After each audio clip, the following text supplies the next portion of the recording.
শুরু করছি তোমাদের ক্লাস। এখন তো এইরকমই চলবে, অনলাইন ক্লাস। তোমরাও অভ্যস্ত হয়ে গেছো, আমরাও অভ্যস্ত হয়ে গেছি এভাবেই। তবে আমার মনে হয় না খুব একটা অসুবিধে হবে। গতবারেও তো তোমাদের খুব একটা অসুবিধা হয়নি, এইভাবেই পড়তে পড়তে তোমরা অভ্যস্ত হয়ে যাবে। তোমাদের অফিসিয়ালি 20শে জুলাই থেকে ক্লাস স্টার্ট হয়েছে। তো গতকাল তোমাদের সঙ্গে আমার একটা ক্লাস ছিল, কিন্তু গতকাল যেহেতু মিটিং ইত্যাদি ছিল, যার ফলে আমি ক্লাসটা নিতে পারিনি। সেই ক্লাসটা আমি আজকে নিচ্ছি। এটা একটা ইন্ট্রোডাক্টরি লেকচার। তোমাদের সঙ্গে আমার আছে হচ্ছে মানিক বন্দ্যোপাধ্যায়ের ছোট গল্প, এবং এর সাথে আছে সোমেনচন্দ্র। সোমেনচন্দ্রটা সম্ভবত ছন্দম স্যার পড়াবেন, আর মানিক বন্দ্যোপাধ্যায়টা আমি পড়াবো।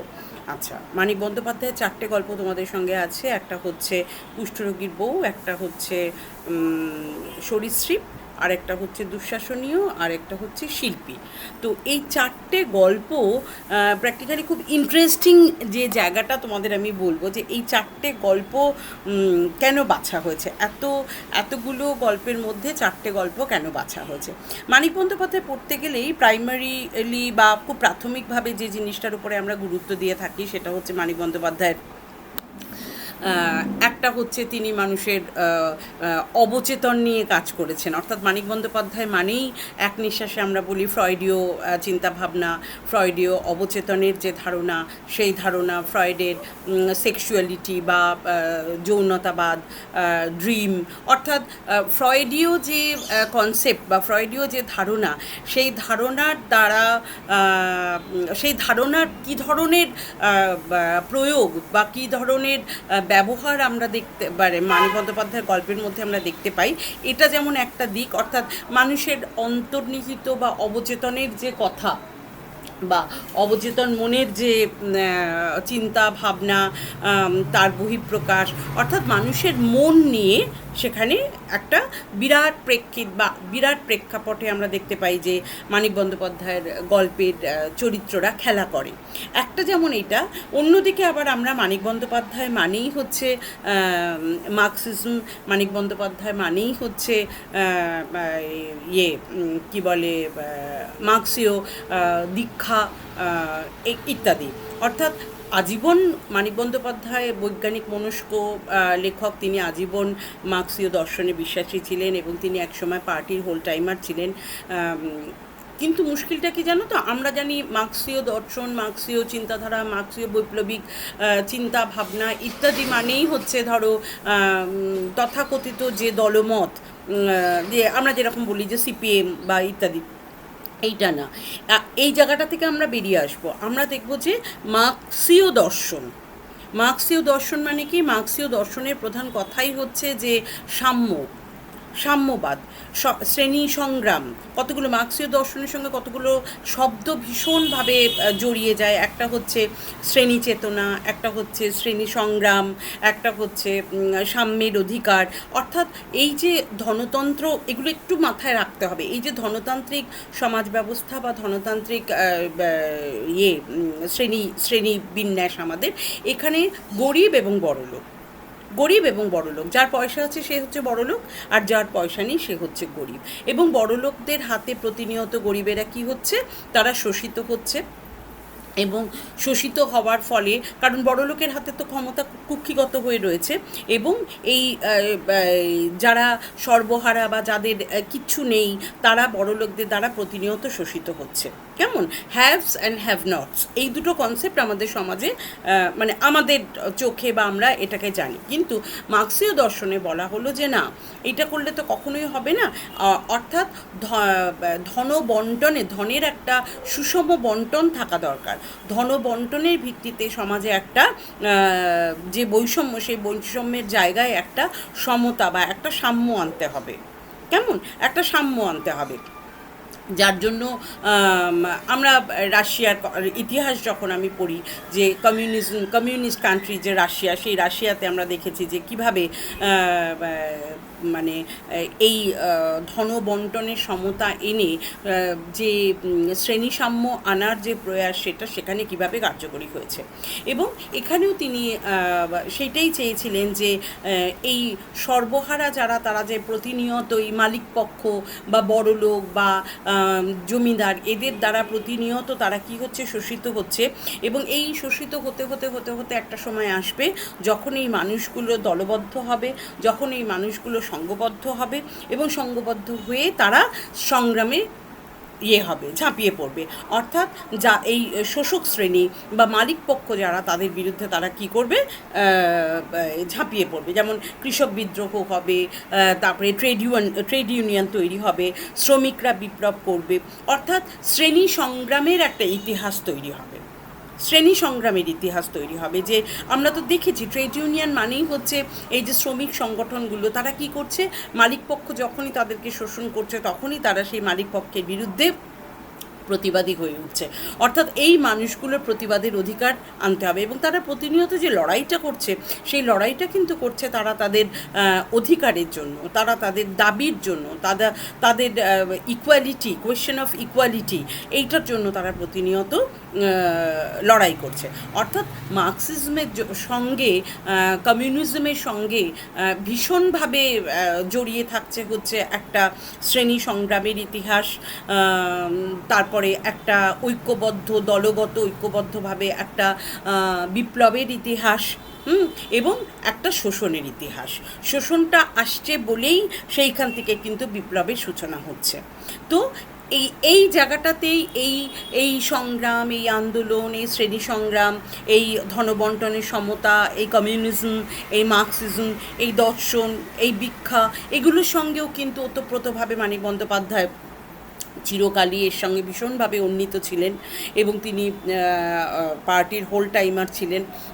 ফলে মানিক বন্দ্যোপাধ্যায় মানেই দুটো চেতনা বা দুটো ধারণার সঙ্গে আমাদের ভীষণভাবে একটা পরিচয় থাকতে হবে। একটা হচ্ছে যে ফ্রয়েডীয় চেতনা বা ফ্রয়েডীয় মনস্তত্ত্বের যে ধারণা, সেই ধারণা, আর আরেক দিকে হচ্ছে তার এই কমিউনিজম বা মার্কসিজম ওরিয়েন্টেড তার যে শ্রেণী সংগ্রামের ইতিহাস, সেই সর্বহারা শ্রেণী সংগ্রামের ইতিহাসের সঙ্গে এই দুটো দিক কিন্তু আমাদের মাথায় রাখতে হবে।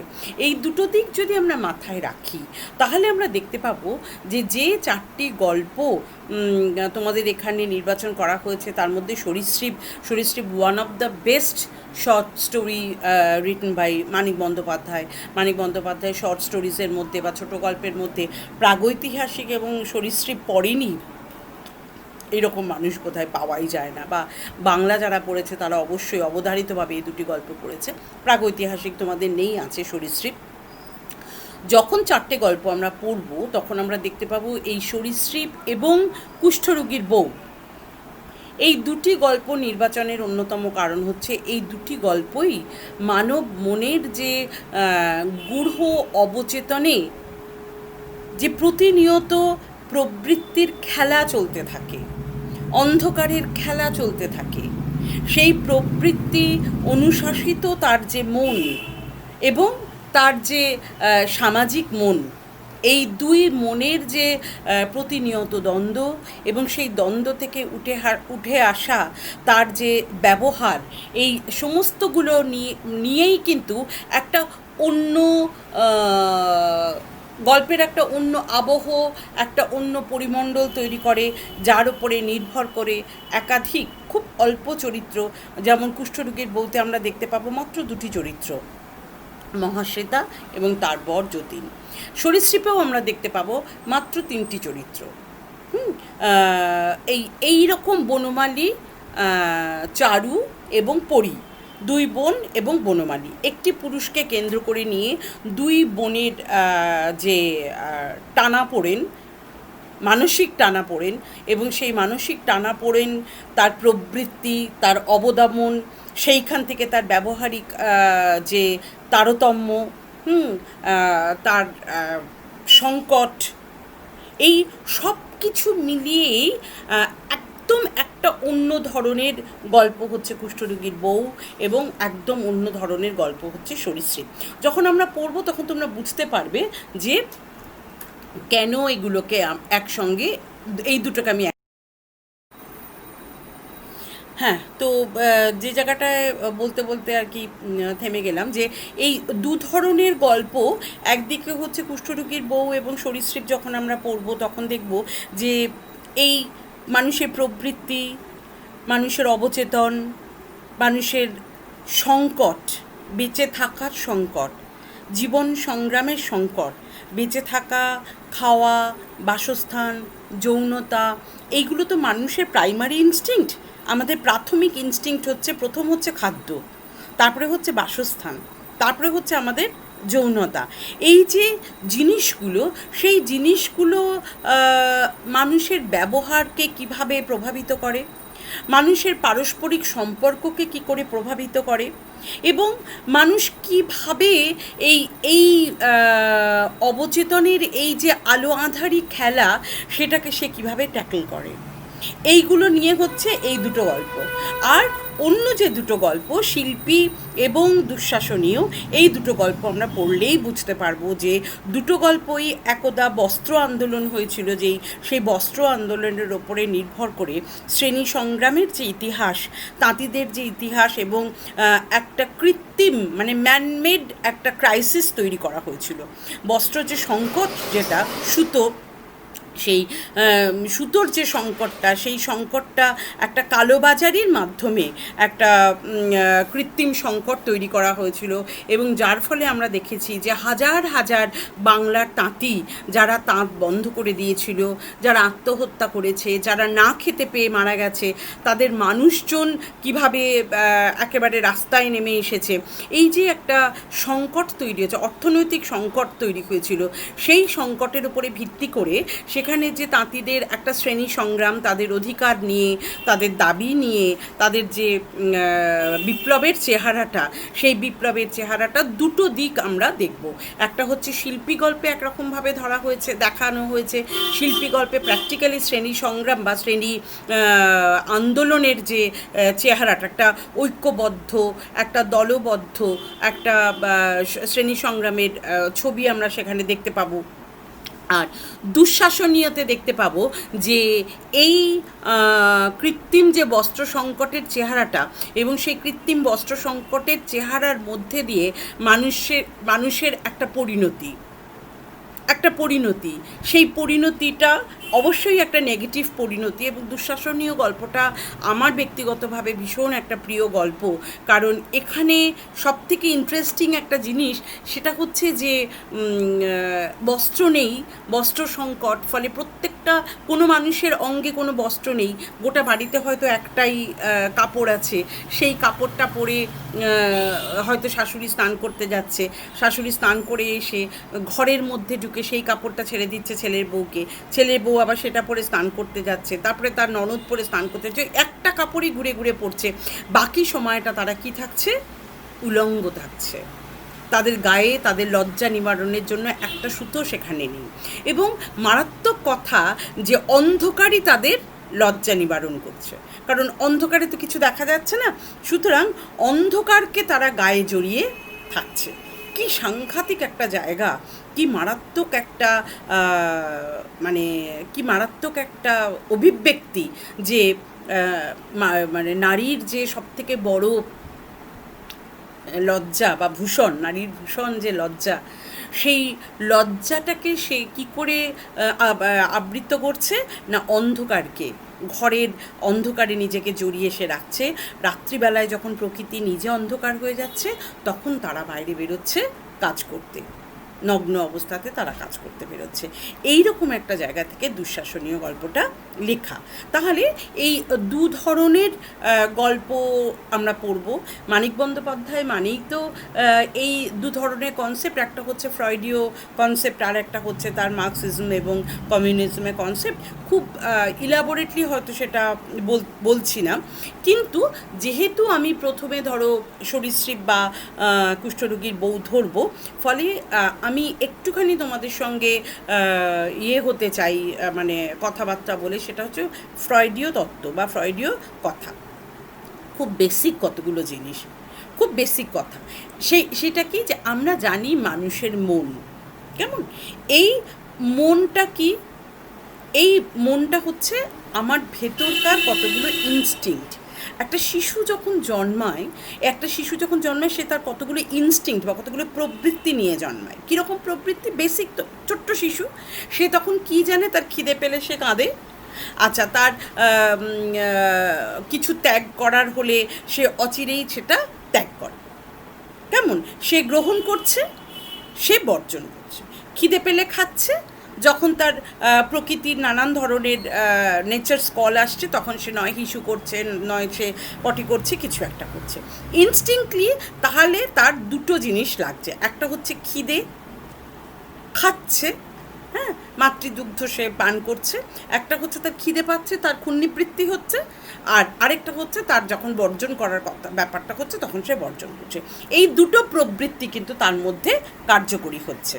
কেমন? আচ্ছা, এইবারে যখন সেই শিশু ধীরে ধীরে ধীরে ধীরে বড় হচ্ছে, তখন তার কি হচ্ছে, তখন তার খিদে পেলে সে তখন কেঁদে কেটে চিৎকার করে সে জানান দিচ্ছে যে তার খিদে পেয়েছে। এটা তার বেসিক প্রবৃত্তি। এইবারে এই শিশুটা যখন ধীরে ধীরে ধীরে ধীরে বড় হচ্ছে, তখন তাকে আমরা কি করছি, এইটা কিন্তু বেসিক, এটা কিন্তু একদম প্রাথমিক, তার খিদে পাওয়াটা তার প্রাথমিক একটা প্রবৃত্তি। এবং তার সঙ্গে সে কি করছে, যে মাতৃস্তন্য সে পান করছে। এবার মাতৃস্তন্য যখন সে পান করছে, সে দুধ খাওয়ার সঙ্গে সঙ্গে তার পেটটা যেমন ভরে যাচ্ছে, তেমনি এই মায়ের সঙ্গে তার একটা ফিজিক্যাল কন্ট্যাক্ট তৈরি হচ্ছে, একটা শারীরিক সম্পর্ক তৈরি হচ্ছে। কেমন? এবং এই রকম জায়গা থেকে ধীরে ধীরে বাচ্চাটা যখন বড় হয়, একটু যখন বড় হয়, তখন সে প্রথম অনুভব করে যে বড় হওয়ার সঙ্গে সঙ্গে তো কে ছেলে কে মেয়ে, তাদের তো দু ধরনের ফিজিওলজিক্যাল দুরকম থাকে। মানে ছেলেদের একটা এক্সট্রা অঙ্গ থাকে, মেয়েদের যেটা থাকে না। মেয়েদের আবার তার ঊর্ধ্বভাগে দুটো অঙ্গ থাকে, যেটা সে তার সন্তানের জন্য সেখানে দুগ্ধ দেখা সুরক্ষিত থাকে, এইরকম আর কি। মানে ফিজিওলজিক্যালি ছেলে একরকম, মেয়ে একরকম। তো এই জায়গাটাতে যখন তারা বুঝতে পারে যে আমি ছেলে আর ও মেয়ে, তখন থেকেই ব্যবহারিক কিছু তারতম্য তৈরি হতে থাকে। হ্যাঁ, আমরা তখন ধীরে ধীরে তাকে সোশ্যালাইজ করি। এই যে আমার ভেতরে এবং এই যে আমার মন, যেই মনটা সবসময় আচ্ছা, এই যে মন, একটা মনের থিওরিটাই হচ্ছে মন সবসময় থিওরি অফ প্লেজারের দ্বারা সে পরিচালিত হয়। থিওরি অফ প্লেজার মানে তৃপ্তি, আত্মতৃপ্তি বা আনন্দ পাওয়া, এইটার দ্বারা সে সবসময় পরিচালিত হয়। খিদে পেয়েছে, খাবো, আমি স্যাটিসফাইড। গরম লাগছে, টকাস করে ফ্যানটা চালিয়ে দিলাম, ঠান্ডা হয়ে গেল, আমি স্যাটিসফাইড। মন কিন্তু অলওয়েজ থিওরি অফ প্লেজার বলে এইটা, অর্থাৎ বিনোদন বা আত্মতৃপ্তি এই নীতি দ্বারা সে পরিচালিত হচ্ছে। কিন্তু সবসময় যদি আমি আমার নিজের বিনোদন বা আত্মতৃপ্তির দ্বারা পরিচালিত হই, তাহলে তো আমি তো সমাজে বাস করতে পারি না। কারণ বেসিক্যালি মানুষের দুটো নিড, প্রাইমারি দুটো নিড খুব জোরালো। একটা হচ্ছে তার খিদে, পেটের খিদে, আরেকটা খিদে হচ্ছে তার দৈহিক খিদে বা সেক্সুয়ালিটি। এই দুটোই নিদারুণভাবে মানুষের দুটো ইনস্টিংক্ট। কিন্তু আমরা যারা সমাজে বসবাস করি বা সামাজিক মানুষ, আমরা এই দুটোর ক্ষেত্রেই নিজেকে কি করি, সংযত করি, নিজেকে সংযত করি। এই যে সংযত করা, যে এইটা আমার করা উচিত, এটা আমার করা উচিত নয়, এইটা কোথা থেকে আসছে? এবার মানুষের মনকে আমরা দুটো ভাগে ভাগ করি, বেসিক্যালি তিনটে ভাগে ভাগ করি। একটা হচ্ছে অবচেতন মন, একটা হচ্ছে সচেতন মন, আরেকটা হচ্ছে সচেতন এবং অবচেতন মনের মধ্যে একটা প্রাকচেতন মন। তো পুরো মনের 10% হচ্ছে সচেতন মন। এবং এই সচেতন মনে আমাদের কি কি থাকে? রিজন থাকে, যৌক্তিকতা থাকে, এটা করা উচিত, এটা করা উচিত নয়। সেখানে আমাদের কিছু ইগো থাকে, মানে কিছু থাকে, নৈতিকতা বোধ থাকে, নীতিগতভাবে আমরা কিছুকে সাপোর্ট করি, কিছু জিনিসকে আমরা সাপোর্ট করি না। কেমন? সেখানে আমাদের পারস্পরিক সম্পর্ক বলো, মূল্যবোধ বলো, জীবন দৃষ্টি বলো, যে সমস্ত শব্দগুলোর সঙ্গে আমরা সাধারণত ভীষণভাবে পরিচিত, যে যৌক্তিকতা, নীতিবোধ, তারপরে জীবন দৃষ্টি, জীবনকে দেখার দৃষ্টিভঙ্গি, এই যে শব্দগুলো, এইগুলো মূলত সোশ্যাল এডুকেশন, অর্থাৎ বড় হওয়ার সঙ্গে সঙ্গে আমাদের সোসাইটি, আমাদের লেখাপড়া, আমাদের পারিপার্শ্বিকতা আমাদেরকে শিক্ষিত করে তোলে। এইটা করা উচিত নয়, ওটা ছোটোবেলা থেকে দেখবে একটা বাচ্চাকে আমরা বলি বাড়িতে বিক্রি হলে তুমি ওকে পয়সা দাও, অথবা একটা কুকুর দেখলে তুমি ওকে আদর করো।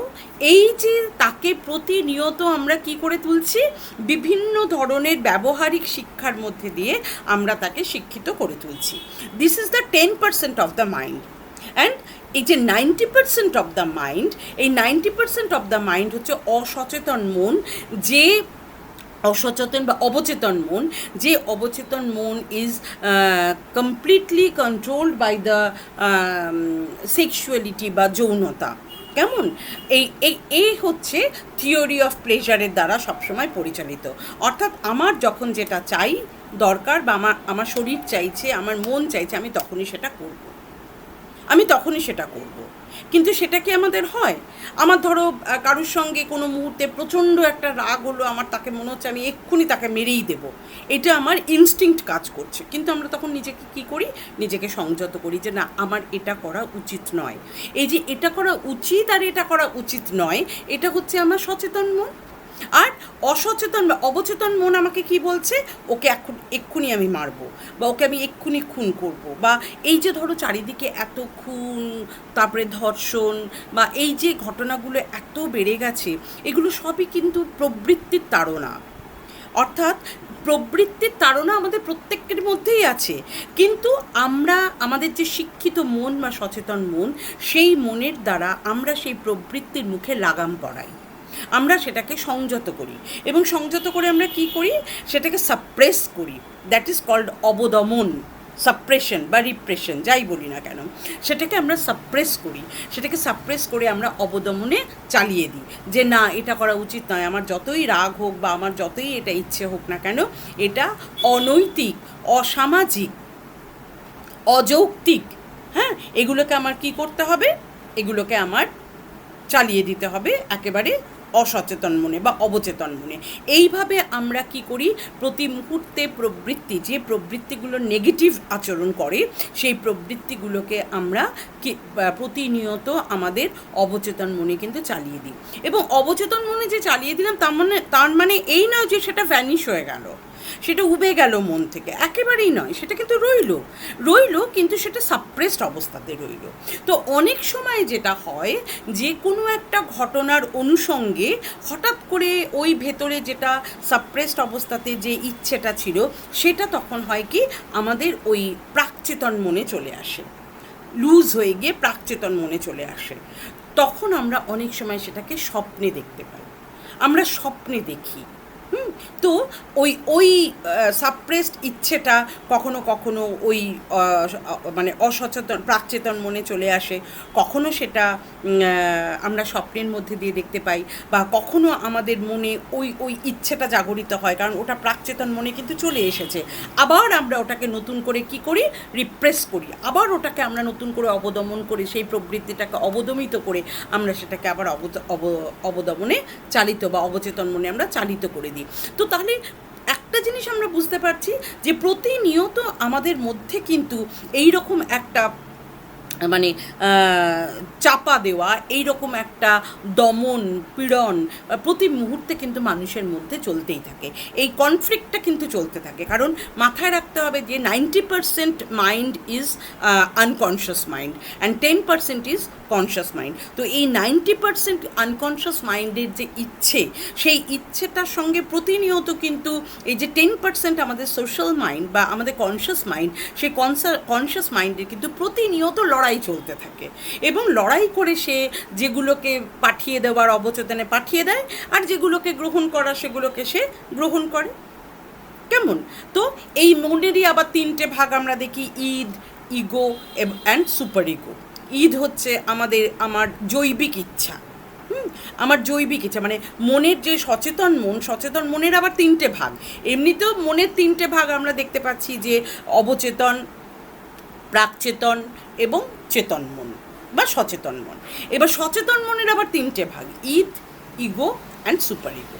ঈদ হচ্ছে আমার জৈবিক মানে প্র্যাকটিক্যালি যেটা হচ্ছে অবচেতনে চালিয়ে দেওয়া হয়, আমার জৈবিক ইচ্ছা। আমার খিদে পেয়েছে, এটা আমার জৈবিক ইচ্ছা। আমার শারীরিক ক্ষুধা বা যৌনতা, দ্যাট ইজ মাই জৈবিক ইচ্ছা। কেমন? এইগুলো হচ্ছে জৈবিক ইচ্ছা, এটাকে বলা হচ্ছে ঈদ। আচ্ছা, তারপরে হচ্ছে ইগো। ইগোটা হচ্ছে কি, যে এটা আমি করব বা এটা আমার করা উচিত বা ইত্যাদি। মানে ইগোটা হচ্ছে প্র্যাকটিক্যালি আমরা স্বাভাবিক মানুষ যে জীবনযাপন করি, এটাই হচ্ছে ইগো, যে আমরা র্যাশনালিটি অর্থাৎ যৌক্তিকতা, দ্যাট ইজ কল্ড ইগো। সব কিছু আমরা র্যাশনালি চিন্তাভাবনা করব, র্যাশনালি চিন্তাভাবনা করে আমি সেই কাজটা করব। যেমন ধরো ওই যে বললাম যে কারুর সাথে আমি ছোট্ট একটা উদাহরণ দিই। ধরো মানে ফ্রয়েডেরই উদাহরণ, একটি ছেলে হঠাৎ অফিস থেকে বেরিয়ে সামনে দেখলো একটা কুকুর, সেই কুকুরটাকে খুব জোরে একটা লাথি মারলো। কুকুরটা কাঁই কাঁই করে ব্যথায় যন্ত্রণায় কুঁকড়ে উঠে কাঁদতে কাঁদতে চলে গেল। তো হঠাৎ করে তার যে এই আচরণগত পরিবর্তন, এটা তো একটা আনইউজুয়াল। আমরা তো বা একই কেন, ও একটা অবলা প্রাণী, তাকে কেন এরকমভাবে মারলো। এইবার তার যদি সাইকো অ্যানালিসিস করা যায়, তখন আমরা দেখবো হয়তো যে অফিসে সামহাও সেই ছেলেটি তার বসের দ্বারা কোনোভাবে অপমানিত হয়েছে, বা তার বসের দ্বারা কোনোভাবে নির্যাতিত হয়েছে, বা তার অফিসে কোনো ক্রাইসিস হয়েছে, যে ক্রাইসিসটা তাকে ভীষণভাবে মেন্টালি আপসেট করে দিয়েছে, এবং সে ক্রাইসিসটাকে হ্যান্ডেল করতে পারেনি, সেই ক্রাইসিসটাকে ওভারকাম করতে পারেনি। সুতরাং তার ভেতরে যে পুঞ্জীভূত ক্ষোভ, তার ভেতরে যে পুঞ্জীভূত রাগ, তার ভেতরে যে পুঞ্জীভূত যন্ত্রণা, তখন সে কি করছে, তার থেকে যে হীনবল, সেই হীনবল একটা জন্তুকে সে ওরকম একটা কষ্ট দিয়ে, যন্ত্রণা দিয়ে তার ভেতরের যে প্রবৃত্তির যে তাড়নাটা, তার একটা এক্সপ্লোশন ঘটালো, তার একটা বহিঃপ্রকাশ ঘটলো। হ্যাঁ, মানুষের আচরণগুলোকে কিন্তু এইভাবেই, মানে এই আচরণটার তো কোনো যৌক্তিকতা নেই, কোনো র্যাশনালিটি নেই, কিন্তু তুমি যদি এটাকে ক্ল্যারিফাই করো, তুমি যদি এটাকে ব্যাখ্যা করো, তার পেছনে কিন্তু তুমি একটা এরকম রিজন পাবে। কেমন? যার জন্য অনেক সময় তুমি দেখতে পাবে যে সাংসারিক অনেক ঝামেলা বা অনেক ঝঞ্ঝাট, ছেলে মেয়েদের ওপরে তার রিয়াকশান, হয়তো দুঘা পিটিয়ে দিল, হ্যাঁ, বা তাকে এমন বকাবকি করলো, সে ছেলে বা মেয়ে সে হয়তো নিজেই অবাক হয়ে গেল, আমি তো এমন কোনো অন্যায় করিনি যে আমার সঙ্গে এরকম রিয়াকশান। মানে কি, তাকে তখন ঠান্ডা মাথায় চিন্তা করতে হবে যে এই আনইউজুয়াল রিয়াকশানসটার পেছনে সামহাও এমন কিছু একটা কারণ আছে, যে কারণটা মানুষটাকে উত্ত্যক্ত করেছে, মানুষটাকে ব্যথিত করেছে, বা মানুষটার যে এক্সপেক্টেড একটা পাওয়ার কথা ছিল, মানে রিটার্ন পাওয়ার কথা ছিল, সেই এক্সপেক্টেড রিটার্নটা কিন্তু পাইনি। তার একটা এক্সপ্লানেশন হচ্ছে এই রকম আর কি। তো এই যে যৌক্তিকতা, এইটা হচ্ছে that is called ego. And what is super ego? Super ego হচ্ছে নৈতিকতা। নীতিগতভাবে যেমন আমি সততাকে সমর্থন করি, নীতিগতভাবে যেমন আমি সত্যবাদিতাকে সমর্থন করি, এগুলো তো নীতির কথা, যে চুরি করবে না, বা মিথ্যে কথা বলবে না, বা তুমি অন্যায় করবে না, বা তুমি অসৎ কাজ করবে না, এই যে না না না না, এই যে সমাজ নির্ধারিত এই কাজগুলো হচ্ছে খারাপ কাজ, এই কাজগুলো হচ্ছে ভালো কাজ, এই কাজগুলো যে খারাপ কাজ আর এই কাজগুলো যে ভালো কাজ, এটা কে নির্ধারণ করে দিয়েছে? এটা সোসাইটি নির্ধারণ করে দিয়েছে যে এই কাজগুলো খারাপ কাজ, এই কাজগুলো হচ্ছে ভালো কাজ। এবার সুপার ইগো যে সেখানে হচ্ছে কি নৈতিকতা, যে ইয়েস এই কাজটা আমার করা উচিত, ইয়েস এই কাজটা আমার করা উচিত না। এই যে উচিত আর অনুচিত, এটা কিন্তু কমপ্লিটলি একটা চাপিয়ে দেওয়ার ব্যাপার। হ্যাঁ, কিন্তু এটা সমাজবদ্ধ আমরা জীব, সমাজটাকে ঠিকঠাকভাবে পরিচালিত করতে গেলে তো আমাকে কতগুলো নীতি বা কতগুলো নিয়ম বা কতগুলো অনুশাসনের মধ্যে তো থাকতে হবে। যেমন পরিবারে যখন আমরা থাকি, তখন তো আমরা সবাই সবার স্বাধীনতাকে ভোগ করি? একেবারেই নয়। তোমাকে 8টার মধ্যে বাড়ি ফিরতে হবে, তোমাকে খাওয়ার আগে হাত ধুতে হবে, তোমাকে সময় মতন রাত্রিবেলা ঘুমোতে হবে, তোমাকে হয়তো বাবা মায়ের বিছানাটা করে দিতে হবে, তোমাকে হয়তো ঠাম্মার ওষুধটা দিতে হবে। এই যে ডিউটিসগুলো, এই ডিউটিসগুলো তোমাকে কিন্তু পরিবার নির্ধারণ করে দিয়েছে। তুমি বলতেই পারো আমি কেন করবো, আমার করার কারণটা কি? কিচ্ছু না। বাট তুমি you are within the society, so you have to. সোসাইটিতে থাকতে গেলে তোমাকে এই মান্যতাটা দিতে হবে, অর্থাৎ এগুলো তোমার করা উচিত। ছোট তুমি, সুতরাং বড়দেরকে তোমার সম্মান দেওয়া উচিত, বড়দের গায়ে পা লাগলে তাকে প্রণাম করা উচিত। এই যে জায়গাগুলো, এইগুলো হচ্ছে সুপার ইগোর জায়গা। তো আমাদের যে 10% সচেতন মন, সেই 10% সচেতন মনের মধ্যেও কিন্তু আমাদের এই 3টে ভাগ রয়েছে, Eid, ego and super ego. এবং এই যে যৌনতাটা, এই যৌনতাটা ধরো কামনা, কেমন, এটা তো মানুষের একটা ইনস্টিংক্ট। অথচ আমাদের সোসাইটি সবসময় যৌনতা নিয়ে কথা বলতে, যৌনতা মানে যৌন সমৃদ্ধ কোনো ছবি দেখতে বা খোলামেলা আলোচনা করতে সবসময় মানে রাগ ঢাক করেছে। কিন্তু কোনো কারণ নেই এটা রাগ ঢাক করার। That is normal and natural instinct. সুতরাং এই যে জায়গাটা, এই জায়গাটাকেও কিন্তু একটা র্যাশনালিটির মধ্যে আনা হয়েছে।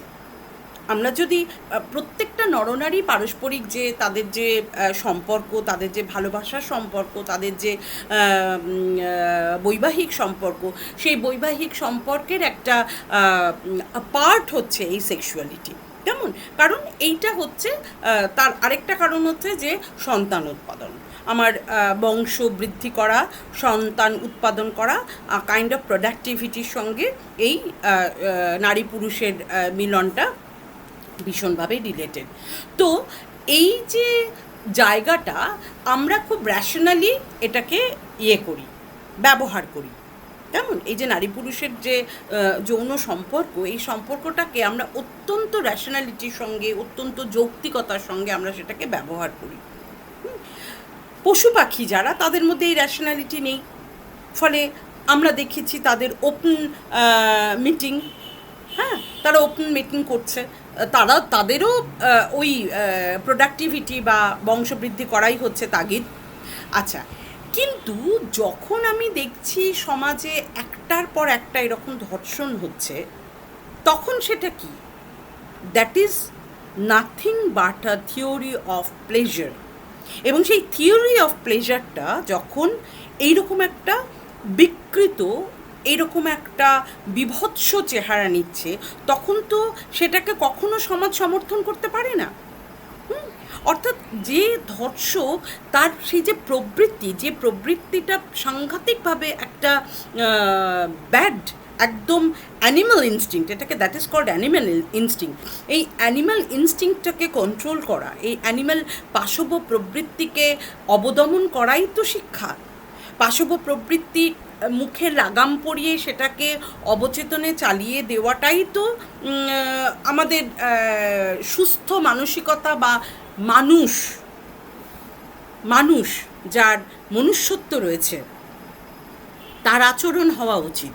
কিন্তু সেইটা তো হচ্ছে না। সে তখন কি করছে? তার যে ইনস্টিংক্টের খিদে, তার যে প্রবৃত্তির তাড়না, সে সেটাকে কি করছে? প্রশ্রয় দিচ্ছে। এবং প্রশ্রয় দেওয়ার ফলে সে কি করছে? একটি মেয়েকে ওরকম বিভৎসভাবে সে যৌন অত্যাচার করে তাকে মেরে ফেলছে, অথবা ধর এই যে মুখে অ্যাসিড ছুঁড়ে মারছে। এটা কি? মানে এইগুলো জঘন্য অপরাধ, আনডাউটেডলি এগুলো জঘন্য অপরাধ। মানুষ পশু প্রবৃত্তির দ্বারা পরিচালিত, তার মধ্যে মনুষ্যত্ব বলে কিছু নেই। কিন্তু এগুলোকে যদি তুমি ক্ল্যারিফাই করো, এগুলোকে যদি তুমি মনঃসমীক্ষণ তত্ত্বের দ্বারা সেগুলোকে ব্যাখ্যা করতে চাও, তাহলে দেখবে প্রত্যেকটি রেপিস্ট বা প্রত্যেকটি এই রকম জঘন্য অপরাধ করেছে যে মানুষগুলো, তাদের পেছনকার যে হিস্ট্রি অফ লাইফ, সেই হিস্ট্রি অফ লাইফে এমন কিছু ঘটনা রয়েছে, এমন কিছু অন্ধকারের ইতিহাস রয়েছে, যেটা তার সুস্থ মনুষ্যত্বকে বিকৃত করে তুলেছে, তাকে বিকৃত কাম করে তুলেছে, কেমন? কিন্তু সেটা তো হয় না আমাদের এখানে কি। বাট এই ধরনের মানুষগুলোর যদি মনঃসমীক্ষণ করা যায়, তাহলে অবধারিতভাবে তার পাস্ট হিস্ট্রিতে এইরকম ধরনের কিছু না কিছু অন্ধকারপূর্ণ পাবে, তুমি হিস্ট্রি পাবে।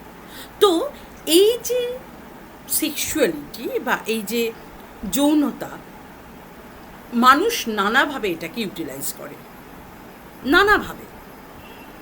হ্যাঁ, কারণ এই যে প্রবৃত্তি যখন উদগ্র হয়, তখন তার মধ্যে থেকে র্যাশনালিটি বা নৈতিকতা, র্যাশনালিটি হচ্ছে যৌক্তিকতা এবং সুপার ইগো হচ্ছে নৈতিকতা, এগুলো কিন্তু সম্পূর্ণরূপে বিলুপ্ত হয়ে যায়। আমরা বলি না, রাগে কি পাগল হয়ে গেছো বা রাগে কি অন্ধ হয়ে গেছো। হ্যাঁ, অর্থাৎ তুমি পাগল হয়ে যাও, পাগলের কোনো যৌক্তিকতা বা নীতিবোধ থাকে না। আর অন্ধ হয়ে যাও মানে তোমার বাইরেটা তোমার কাছে পরিপূর্ণভাবে ব্লক হয়ে গেছে, তোমার মনটাও ব্লক হচ্ছে, বাইরেটা তোমার কাছে তুমি দেখতে পাচ্ছ না, তুমি পাগল হয়ে যাচ্ছ, আগে তুমি পাগল হয়ে গেছো বা অন্ধ হয়ে গেছো, কেমন ব্লক হয়ে গেছে। তো এই তখন মানুষ কি করে, এই ওই রকম একটা প্রবৃত্তির যে উদগ্রতা, সেই উদগ্রতাকে যদি আমরা তেমনভাবে সংযত করতে না পারি, তখন তার বিভিন্নভাবে বিকৃত তার বহিঃপ্রকাশ হয়, বিভিন্নভাবে তার ম্যানিফেস্টেশন হয়।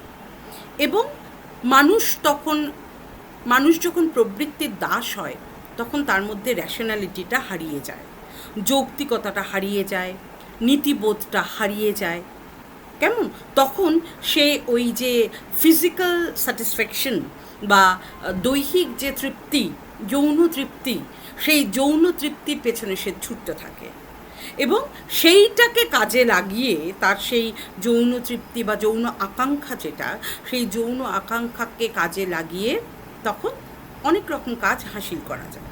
অর্থাৎ মানুষের এই প্রবৃত্তির যে নানান খেলা, প্রবৃত্তির উগ্রতা, প্রবৃত্তির অবদমন, প্রবৃত্তির শিকার, এই যে মানুষের অবচেতনে প্রতি মুহূর্তের আলো আঁধারির যে কি সাংঘাতিক সর্পিল তার গতিবিধি, বলতেই বলে যে সাপের সঙ্গে তাকে তুলনা করা হয়।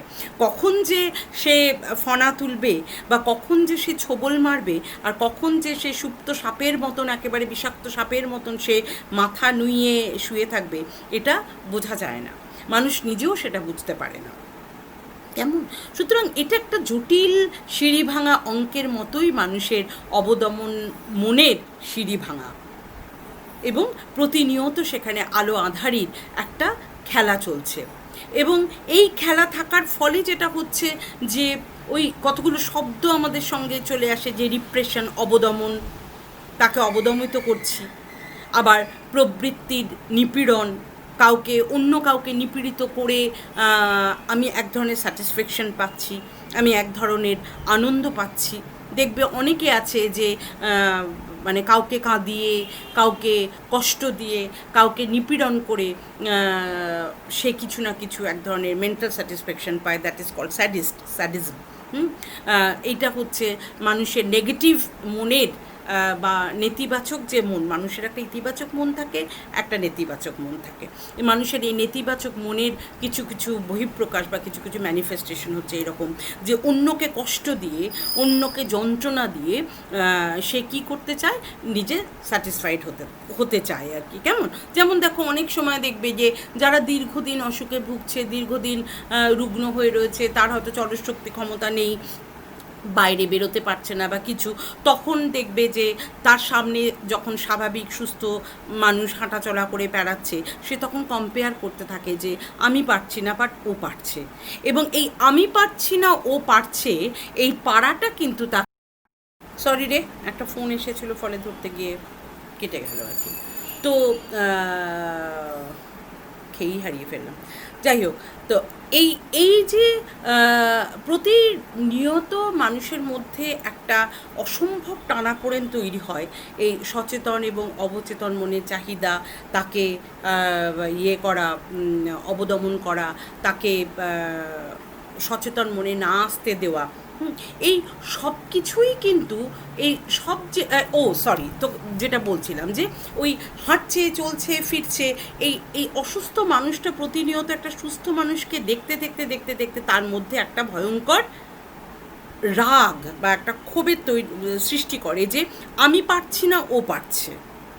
এবং এই যে আমি পারছি না বা আমি পারবো না আর ও পারছে, এখান থেকে কতগুলো জিনিস তৈরি হয়। প্রথমত তো এক ধরনের রাগ, দ্বিতীয়ত এক ধরনের সন্দেহ যে আমি একটা জায়গায় স্ট্যাগন্যান্ট হয়ে গেছি, বাট ওর কাছে তো পৃথিবীটা খোলা, ও হয়তো প্রচুর এনজয় করছে যে এনজয়মেন্টটা আমি করতে পারছি না।